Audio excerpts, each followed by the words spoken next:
Let's talk about the tailed beasts. It's Sunday, which means it's time for Nick to explain some things. But at this point, I shouldn't have to explain to you that you should have already liked this video, subscribed to this page, and hit that noti bell. Because if you like me talking about anime, well, I do it 3 times a week. So before we get cracking in the specifics of each tailed beast's personalities, powers, all of these kinds of things, let's crack into a little bit of their history. Essentially, everything started with Kaguya and Nishiki. Ten-tails are essentially the seeds to divine trees that, when fed in Otsutsuki, will grow and bear a chakra fruit after consuming the entirety of the chakra and the genetic material on a planet. Kaguya then fed what we either assume to be a random Otsutsuki or the bottom half of Ishiki. To hear more about that, you can check out this video right here, where I explained the entire history of the Otsutsukis to the Ten-tails in order to grow a divine tree. That divine tree then proceeded to grow and take the chakra from anything that got close to it, getting kind of a bad rap, but some people started to worship it. Kaguya falls in love, gets kidnapped in front of her husband,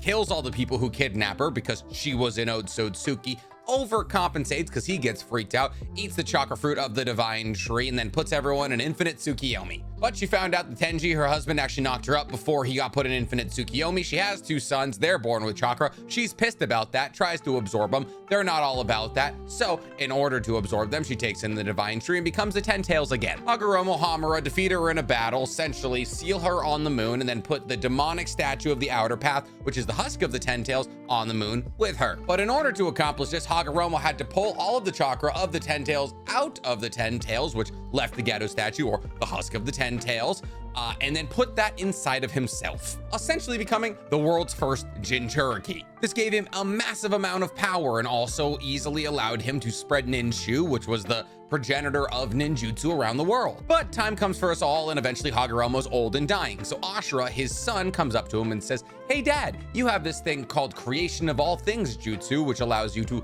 literally create whatever you want. You should use that to split up the chakra inside of you into 9 individual beasts, and we'll call them tailed beasts. This way, if grandma, Kaguya, breaks out of the moon," little foreshadowing there, "she'll have to collect all 9 of these 9 tails. It'll be much more difficult for her to get all of this chakra back." Hagoromo says, "Bet, good idea," and then at that moment pulls the Ten-tails chakra out of himself and uses creation of all things jutsu in order to make the 9-tailed beasts. But on top of making sure that Kaguya never gets all 9 of them back together, the tailed beasts were also made for another purpose. The tailed beasts were made in order to spread positivity and unity between everyone. This would be done by giving certain areas these tailed beasts as these massive wells of power. That way they can focus on not warring with each other, something that Hagoromo was very passionate about. And in the anime, it's even seen that the followers of Hagoromo built 9 temples around the world that were to house each and every single one of the tailed beasts. But Hagoromo, being a smart guy, told the tailed beasts that one day you will come back together, and not for the reasons that we want, but somebody will show you what true power is. Guess who that somebody is? Naruto. Prior to the reconvening that Naruto is kind of a part of in the war arc, we had someone prior to that who accidentally followed the doctrine of Hagoromo without even really knowing. Hashirama Senju went around and, hoping to spread peace between nations, caught every single tailed beast with his wood release and then handed them out to respective nations. This is more or less what Hagoromo said the tailed beasts were created to do, but Hashirama did it forcefully, not with their willing consent. Okay, so we've done the history of how the tailed beasts were created and what they were created to do.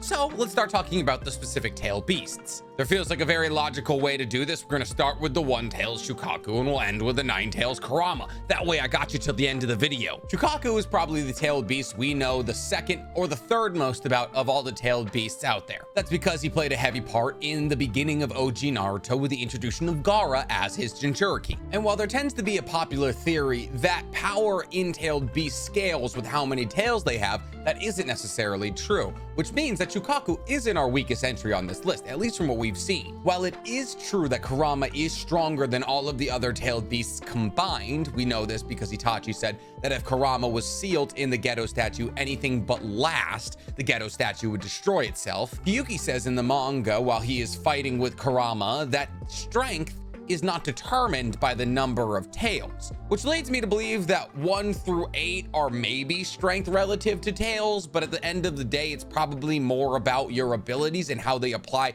to certain situations. But let's get back to Shukaku. Shukaku was a tanuki, which is a raccoon dog, sort of, and was placed in a temple in a desert by Hagoromo's disciples in order to protect that desert area. This area later became the Land of Wind. He was then captured by a group of disciples that brought him to the Hidden Sand village and tried to use his presence in the Hidden Sand as a leveraging point against Hashirama in the first ever Kage summit. Rather than cooperate with the other Kage, the first Kaze Kage actually tried to use the fact that they had Shukaku as a bargaining point to bring his village more wealth. This didn't work. He got assassinated for being an asshole, and the first ever Jinchuriki for Shukaku was chosen, a priest named Bunpuko. And then they just let Bunpuko walk around, right, and live a normal life? Nope. They sealed Shukaku and Bunpuku in a giant tea kettle, which was under constant guard, and they were never allowed out. And as time went on, the village hidden in the sand began to resent Shukaku and the priest who they thought Shukaku had corrupted into an evil being. But Bunpuku, being a priest, held no ill will for either Shukaku or the residents of the Hidden Sand. Instead, over that lifetime of being trapped together, Bunpuku and Shukaku came closer and actually became friends. So much so that Shukaku actually had a permanent memory ingrained into his kind of being when Bunpuku said one day he would be released in order to teach the world acceptance in heart. Bunpuku got old, they yanked Shukaku out of him, he died, and then they put Shukaku in another Jinchuriki. This Jinchuriki, we don't know their name, but we do know that the abilities that this Jinchuriki got by having Shukaku as a kind of just tailed beast inspired the third Kaze Kage to learn his iron sand fighting technique. This is most likely because of the second Kaze Kage's research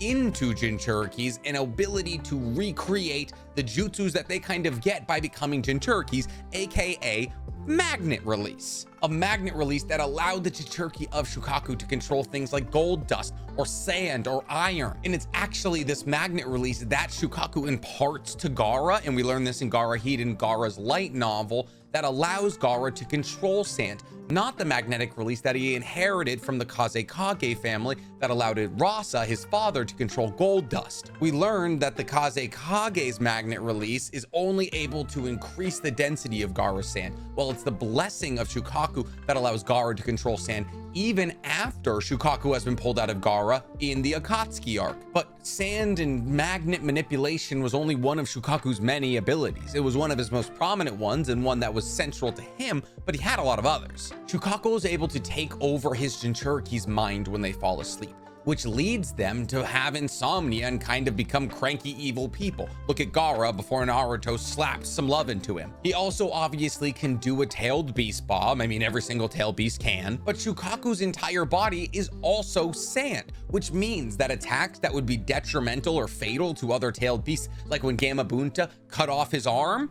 do nothing to him. And remember that magnet release I said that Gaara had that allows him to increase the density of his sand? Well, Shukaku can do that with his entire body. He can increase the hardness of his sand to such a degree that it blocked a Senjutsu boosted Susanoo sword. He's also very talented in Fuin Jutsu, being able to accomplish things like desert layered imperial funeral seal that can seal entire Susanoos. You know Gaara's grand sand mausoleum sealing jutsu? Yeah, it's kind of based off Shukaku's. On top of that, he's very talented in earth, obviously, and wind chakra releases, being able to fire high velocity wind bullets that can level entire forests. And you know all the blue markings on Shukaku's body? Those are curse markings, which is why when Naruto used his Rasen Shuriken magnet release style and hit Madara with it, he was able to bind him. Shukaku can do the same thing by leeching his sand onto you and getting the curse marks onto you to act as a binding. But I've been blabbering about Shukaku for too long. It's because we know so much about him, which brings us to our next entry on this list,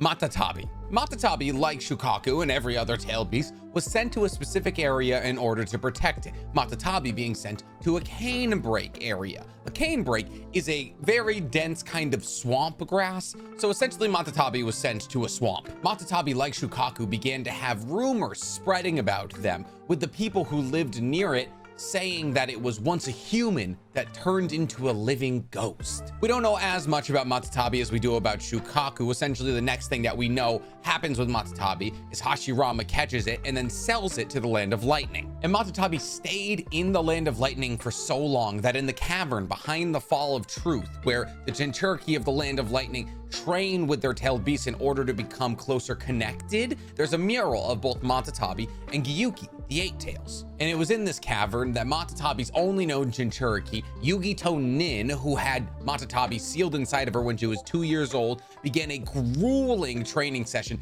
in order for them to become closer. Matatabi is also the polar opposite of Shukaku in terms of personality. Shukaku is said to be childish, churlish, impatient, mean, while Matatabi was shown to be incredibly polite and respectful. In appearance, Matatabi is drawn to look like a kasha, a Japanese folklore kind of tale about a burning chariot that would collect the souls of those who did evil deeds. Mix that with a bakineko, which is also a Japanese folklore item about a spiritual two-tailed cat. In terms of abilities, Matatabi could create tailed beast bombs, obviously, and very proficiently use fire release in order to make fireballs, which wouldn't have been hard. It's literally on fire. You could have guessed that. On top of that, being a cat makes Matatabi one of the faster and more agile tailed beasts, even though they are as big as all the other tailed beasts. And since we're talking about the other tailed beast, that brings us to our next entry, the Three Tails Isobu. Hagoromo sent Isobu to an area in a temple that was protecting a large misty lake. And I'll have you take a guess at what that later became. The Land of Water's Hidden Mist Village. Isobu was then caught by Hashirama and sold to the Hidden Mist Village alongside Seiken, the Seven Tails. Nope, I lied. Seiken is the Six Tails. Seiken is a slug. It shouldn't have tails in the first place. Isobu has probably had it as about as rough as any tailed beast, which probably explains Isobu's demeanor, which is very timid and held back. Isobu tends to get spoken over in tailed beast meeting and is very afraid of people. This is probably because of what Isobu had to deal with as a tailed beast for Jinchuriki. His first known Jinchuriki is Rin, Kakashi and Obito's squad mate. But Isobu didn't end up with Rin through the conventional means, right? Because Isobu was with the Hidden Mist Village, if we're not mistaken. So how did Rin, a hidden leaf shinobi, end up with Isobu? Well, essentially, the Hidden Mist was being puppeteered by Madara for years, to the fact where they went so far as to abduct Rin, put Isobu in her, and then send her back to the leaf. They were hoping that this would work as a Trojan horse and Rin would rampage in the hidden leaf and destroy it entirely. But Rin knew this is what they wanted to do. So Rin had Kakashi kill her. And it was at this moment that both Obito and Kakashi awoke their monkey kill Sharingans. After Rin's death, essentially Isobu also dies. But what happens if a Jinchuriki dies with a tailed beast inside of him is that the tailed beast chakras just kind of reincarnates them somewhere else. This takes time because all of the chakra has to find each other and then recreate the tailed beast, because a tailed beast is just that, chakra. It was at this point that Yagura took Isobu into himself, Yagura being the fourth Mizukage, and over time Yagura became a perfect Jinchuriki for Isobu, which was not good because he was under Obito's Genjutsu, which made him a blood crazy insane person. You don't want the dude who's getting puppeteered by one of the most evil people in the show to be even stronger. What's cool about Isobu though is he probably has the most diverse panel of abilities out of any of the tailed beasts. Isobu is able to summon and control coral that can grow up and bind people. On top of this, Isobu is the fastest swimmer of all the tailed beasts, which makes sense because he's technically the only aquatic one. He can also produce a hallucinogenic mist that can bring up his enemies' deepest and darkest insecurities and make them have to face them, basically debilitating his enemies. On top of that, Isobu can roll himself up into a ball, and much like the Akamichi spike boulder jutsu, can begin rolling at people at high speeds and using the protrusions on his shell in order to enact massive amounts of violence. This can be done because his skin is incredibly hard, making him basically invulnerable to all offensive attacks. That being said, his one weak spot is his eyes, which he can't harden. Because of this, it's actually a fun fact that he keeps one of his eyes closed at all moments. On top of that, if Isobu eats something, it's shown that in his stomach there is millions of tiny Isobus that will attack it, presumably to help with digestion, I don't know. And then lastly, Isobu is capable of space-time ninjutsu. You know the thing that allows Kaguya to shift between dimensions? Yeah, Isobu can do that. Isobu can open a portal to a different dimension where he can hide his presence and then can open another portal whenever he wants to return wherever he chooses it to be. And then obviously he's got crazy affinity for water style. You know who didn't have affinity for water style though? Our next entry on the list, Sun Goku, the Four Tails. Now, Sun Goku is an interesting case because he was sent to a scraggly rocky area that later became the land of Earth, but he actually moved to an area called the Water Screen Cave, where he became the King of Monkeys. And if you don't know what this is a reference to, well, one, Dragon Ball, but two, Sun Wukong. Sun Wukong is a Chinese mythological character who is the king of the monkeys. He's a demigod that's capable to jump literally from edge of the universe to edge of the universe in the blink of an eye. He's insanely powerful. So Goku is based off him and the Four Tails is based off Goku. The next time we see Sun Goku is when he's captured by Hashirama and given to the Hidden Stone in his whole peace agreement. And the only known Jinchuriki of Sun Goku is Roshi, which is another reference to Dragon Ball. Fun fact, Roshi means turtle though, so it should have been Isobu. Sun Goku is probably the most prideful of all the tailed beasts. He bragged about his lineage and hated humans because they enslaved and beat him his entire life. I think you would be the same way. But he has an immense amount of love in his heart for the Sage of Six Paths and Naruto because Naruto reminds him of Hagoromo. He also has a high amount of respect for the other tailed beasts. He believes apes like himself are actually smarter than humans, and as a massive ape, you can see the similarity between him and then Goku and or Vegeta when they're in massive ape form. In terms of abilities, Son Goku actually has some very interesting one, the most interesting being lava release, which is the combination of earth and fire chakra natures to make a Kukiya Genkai. And lava release is exactly what it sounds like, especially he can shoot out lava out of his mouth. But his lesser known abilities is that he is the most proficient in taijutsu amongst all the tailed beasts and also physically the strongest, being able to pick up Gyuki, one of the larger of the tailed beasts, and throw him with ease. He can also, using his lava release, create entire new volcanoes, and while this is technically never seen in the storyline, he can shoot green flames out of his mouth. But since we're talking about tailed beasts who had their own specific Kukiya Genkai and got sent to the Hidden Stone, that brings us to our next installment, Kukio, the Five Tails. Kukio was sent to protect a dense forest area by Hagoromo that actually never became one of the 5 great ninja villages land. So Kukio actually lived in moderate isolation the majority of its life until, Hashirama came knocking and sold Kukio to the Hidden Stone. Kukio's upbringing of isolation actually plays into its personality a lot. Kukio is incredibly reserved, barely ever talking, and is also very old-fashioned when it talks. But it also has a ton of pride as a tailed beast. Once it found out it had been taken control of by Toby, it was very ashamed. So ashamed that it actually went back to the forest that it was sent to protect by Hagoromo to live the rest of its life in isolation. In fact, this desire for seclusion is so powerful that when Naruto calls a meeting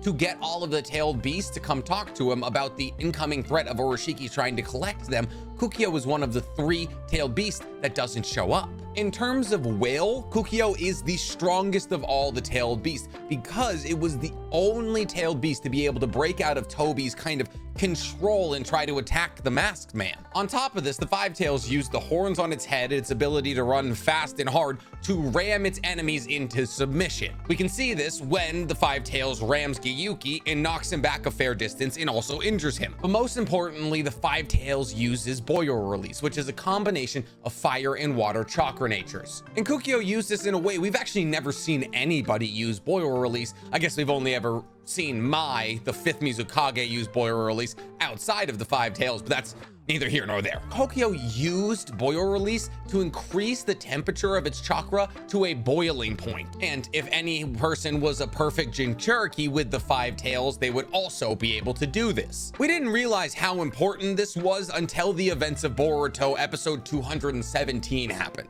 Because increasing the temperature of your chakra to a boiling point is what Baryon mode does. Because increasing the temperature of your chakra to a boiling point increases your physical abilities abilities many times over. However, all we saw from Han in the Five Tails was an ability to use steam-based ninjutsu that was actually able to literally burn Naruto in his Jin Cloak form. I think it's the biggest slight ever because it's literally how Baryon mode works, so Han in the Five Tails should have been insanely powerful. And on top of that, it didn't permanently expend the chakra that they were clashing together in order to get this boiling point. It was literally a Baryon mode they could do every day. Justice for Han. Get it trending. But you know what tailed beast isn't underappreciated? Saiken, the Six Tails. Saiken was sent to a temple to protect a humid, cavernous area by Hagoromo, which makes a lot of sense when you look at Saiken, because Saiken is a giant slug, like we didn't have enough of those already with Lady Katsuyo, and Saiken's only known Jinchuriki is Utakata, probably because nobody wanted Saiken. We don't know a whole lot about Saiken's personality. We know he speaks in a high-pitched voice.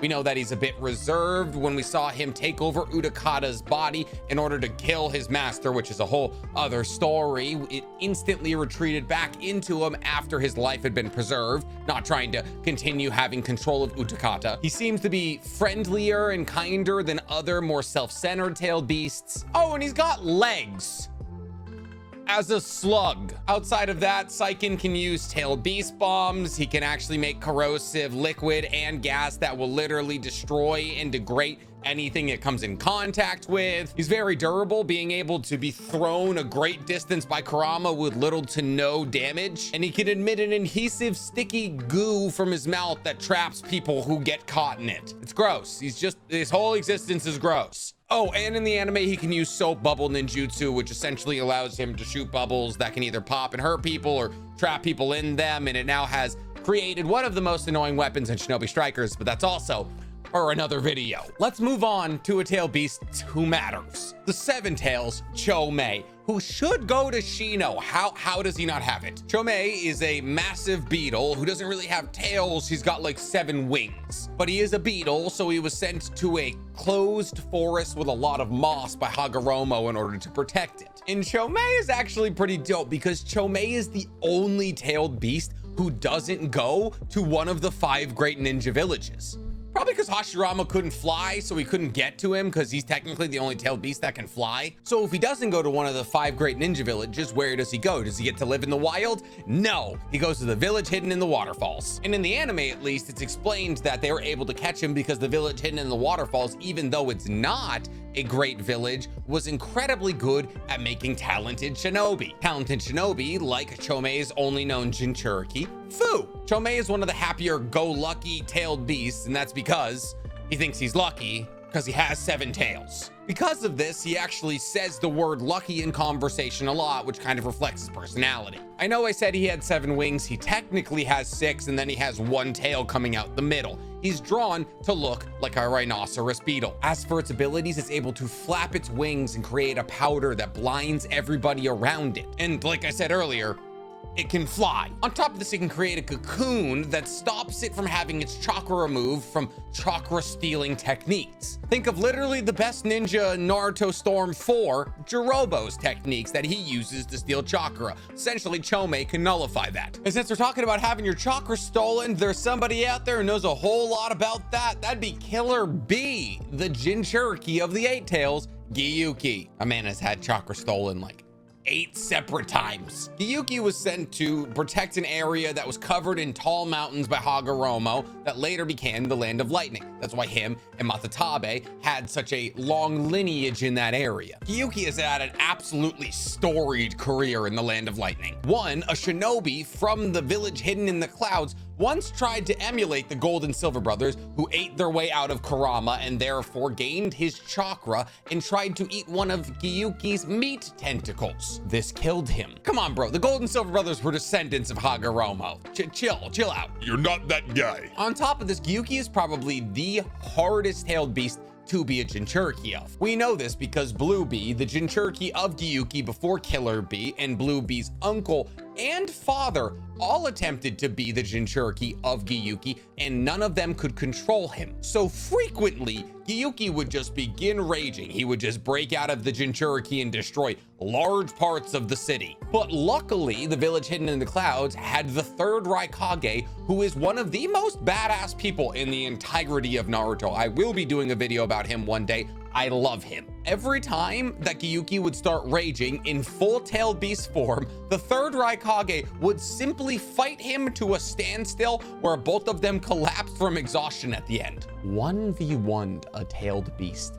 The 8 tails, to be specific. In fact, it was kind of a rite of passage to become a Raikage to have to fight Gyuki because A, the 4th Raikage had to cut off one of Gyuki's horns in a battle against him once Blue B couldn't control him any longer. And in an anime-only kind of see-through the veil situation, we see that it wasn't actually because Blue B couldn't get a control over Gyuki. It was because Orochimaru was feeding him genjutsu pills that made Gyuki kind of rampage. But that's non-manga canon, so I'm not going to give that much credence. It wasn't until Killer Bee, at the age of 5, came around and had Gyuki sealed into him with the iron armor seal that Gyuki was finally defeated and made into a compatible Jinchuriki relationship. This took Killer Bee years of training at the Falls of Truth in order to eventually befriend Gyuki. Gyuki is a tough and serious individual who was battle hardened from years and years of fighting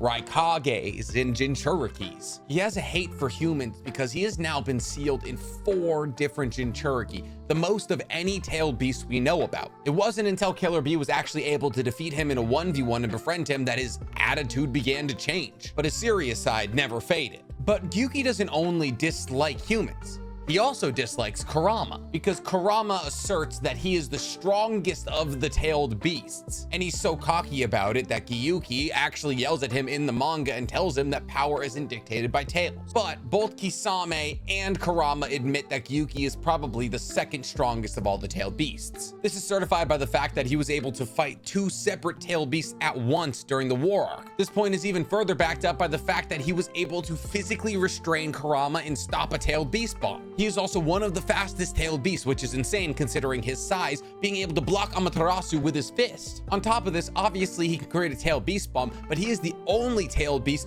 who is able to supercharge his tailed beast bomb, and this is so powerful it was able to push the 10 tails tailed beast bomb back into its own mouth. And because he is an octopus, he is also able to create ink that he can use to blind his enemies or create ink clones. These ink clones can explode on enemies and seal them, a lot like Sai's abilities. And since we're talking about Ninja of the Leaf, that brings us to our last entry on the list, Karama the Nine Tails. Karama comes in 2nd for most known Jinchuriki. We know 3 of Karama's Jinchuriki, those being Mito Uzumaki, Kushina Uzumaki, and Naruto Uzumaki. It's a family lineage thing. Or maybe the Uzumakis were systematically murdered by Hashirama in order to ensure that they would be the perfect Jinchurikis for the Leaf for the rest of their lives. But what would I know? There's only a video about that right about here. Karama was sent to a temple to protect an area that was both foresty and mountainous that later became the Land of Fire. Karama gained a reputation as a natural disaster that can destroy entire landscapes of where the darkest of human desires go to fester. Karama essentially just didn't want to get messed with, and people just kept messing with them. The first of which were the Gold and Silver brothers, who were sent by the village hidden in the clouds to capture Karama so they could use him, and they got eaten. But they survived in his stomach and ate his flesh for 2 weeks in order to survive. Karama got pissed of the acid reflux, regurgitated him, and then boom, you have 2 pseudo Nine-Tails Jinchuriki. After that, the next person to mess with Karama was Madara after he defected from Konoha. He essentially went soul-searching, stumbled upon Karama, used his Sharingan to control it, put a Susanoo on it, attacked Hashirama. Hashirama punched it off him with a bunch of wood, and then that fight was so massive that it literally created the Valley of the End. But now there's a problem. Now Hashirama knows that the Uchiha can control the living natural disaster that walks around in the area that he calls his own, and decides, well, we should probably put that away. So he seals it inside of Mito Uzumaki, his wife. And that's where he stayed for like 70 years. I kid you not, 2 great wars happened, the first and the second, and Mito was just chilling in a back room with Karama. He almost comes out once when Mito is giving birth to her and Hashirama's son, whose name we don't know. But outside of that, they're just chilling. As she approaches the end of her life, though, she identifies another Uzumaki clan member in the leaf who's overflowing with love. This is important because Karama has so much hate in him, he needs somebody who is overflowing with love to counteract that. So she chooses Kushina, and then Kushina gets Karama sealed inside of her as a relatively young girl. And guess what? The childbirth thing comes back to rear its ugly head when Kushina has a child, Naruto. Hiruzen tries to make special arrangements to allow Kushina to have a relatively pain-free and not raging Nine-Tails-esque birth, but Toby, aka Obito, aka the Masked Man, pulls up and kind of messes with those plans a little bit. Obito kidnaps Kushina, pulls Karama outside of her, puts him under his genjutsu, makes him attack the leaf. Minato gets there in time to save Kushina's life, and then doesn't save Kushina's life when him and her become a ring for Karama. Minato seals half of Karama inside of him using the Death Reaper seal, tattoo right there, and puts the other half into Naruto, his newborn. Unfortunately, though, he did split Karama into two attitudes, essentially.